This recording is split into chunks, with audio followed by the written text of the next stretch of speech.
Gukesh, first of all, congratulations. First classical game after winning the candidates, and what a game it was. Tell us a bit about the story of this game from your perspective.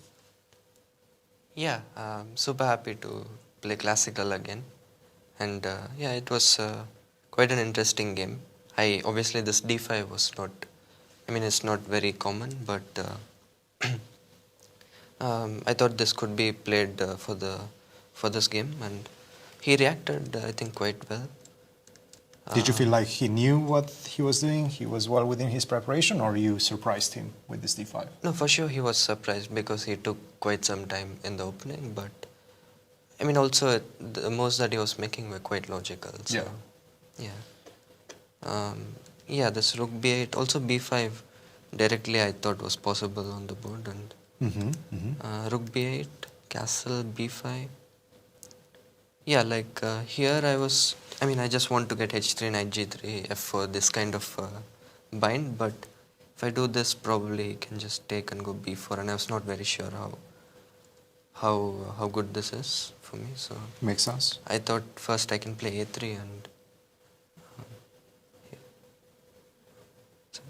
a3, and if he takes and b4, now the d4 I'm getting the d4 square. So that makes sense. Yeah. So even bishop a5, h3, and b4 is the same story. I get the d4 square. So feels like a very weird Benoni type structure, right? With the bishop, on c2, on a5, bishop on c2. Yeah. How do you even assess this type of positions during the game? Did you feel confident about it? It's the structure is very complicated. It's very double-edged, obviously, and the computer evaluation does not really matter too much on the board if your opponent is surprised, obviously. So absolutely, we've seen even Magnus play against Vincent Keimer, all these Benoni structures so many times, and he always manages to turn them around. Yeah, it's just a quite interesting structure. So yeah, I thought just I wanted to get some e4, f4 kind of stuff, but I thought h3, knight g3 I should first slowly prepare it, because I think e4 already he could. I was worried of something here. Maybe just b4, yeah. Then some bishop h3 stuff were coming all the time. So yeah, I wanted to prepare it first. And yeah, this knight c4 was very interesting, because now he's just taking a pawn by force. And funnily I can't protect this c3 pawn, but I thought this could be just very interesting. I didn't know how good objectively it was, but on the board I thought it was just a very good practical try. You have the two bishops, you have the center coming along. Yeah, and his queen is like always getting kicked. So definitely compensation. Yeah. Yes. And if he takes on a3, I guess I can just go here, and it's just a very good position. This knight looks a bit funny. Yeah. On a3.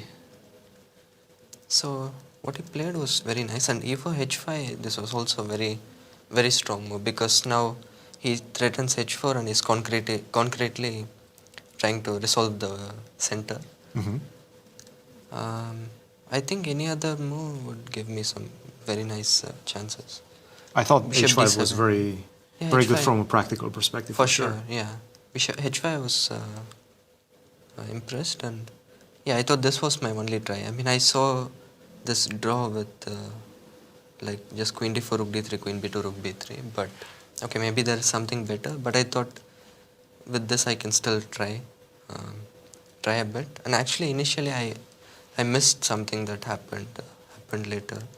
So bishop d7 was what I was expecting, and yeah. So basically here I thought this was not possible because of rook d3, but yes, h4. Oh wow!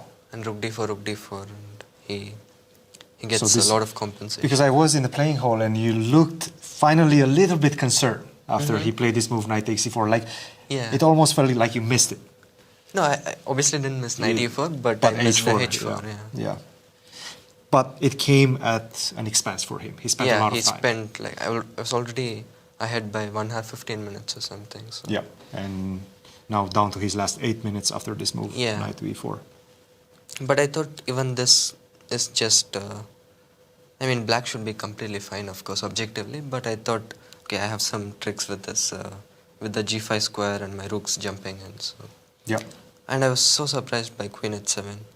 Like I was considering queen g6 and queen f5, but queen h7 was a complete shock for me. But queen f5, I probably was worried of rook g3. And something like this I was calculating, and queen e2, just to hold the position for some time. Okay, Why not computer queen is not a g6? That felt like queen the g6 most natural felt- move, right? Yeah, felt very natural to me as well. Just to hold on against rook g3. Yeah, I don't know why he didn't play queen Maybe g6 he was afraid actually. of this, king h2. Yeah, but h4 maybe. Yeah, queen h7 looks indeed like a very awkward move. But actually, during the game I could not see why it was bad, or maybe it's just not bad. Yeah.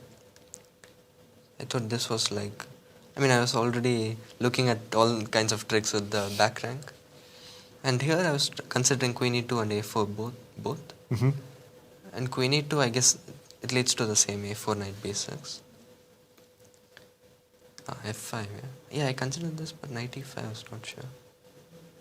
Bishop g5. I just missed bishop g5. And you actually spent quite some time in this portion of the game. You almost got down Because to his amount of time. Yeah, because I felt like with the queen on h7 and his king so weak, there should be something, but okay, probably not. So I came up with this a4. a4. Yeah. So a4, my point was, okay, if he goes a6, then I go queen e2. King f8, I have this move, rook d on a b5. And Yeah. I need a4, a6 because b6 square is not covered now. Got it. And what did he do here? He went King king f8 f8, here. which was good. And at this point, you are going down to your last 7 minutes. He was still around the 1 minute margin, but he was doing something that felt unnerving, at least for us. He was getting up from the board with 30 seconds on the clock. Okay, I don't know what was the reason, but yeah, it Was that very unnerving weird for me. you? Was that the first time that you were seeing this? And how did it impact you? Yeah, if probably. it did. No, it didn't impact me at all, but I just thought it was just a weird thing to do because, okay, you sit on the board and you calculate, yeah. Yes. And also you spend a few seconds getting up and then sitting down. So. Right. It really is spending a lot of resources, Yeah. right?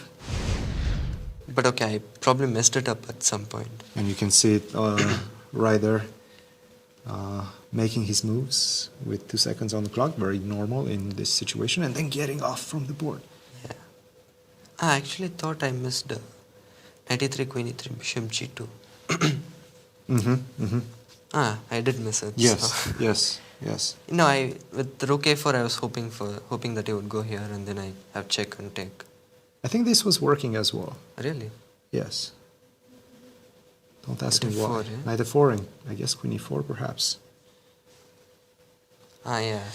Okay, when I played rook a4, I missed both of these, but in the end, I managed to consolidate. It all played in your favor. Gukesh, Yeah. congratulations. Great way to start the Superbet Classic.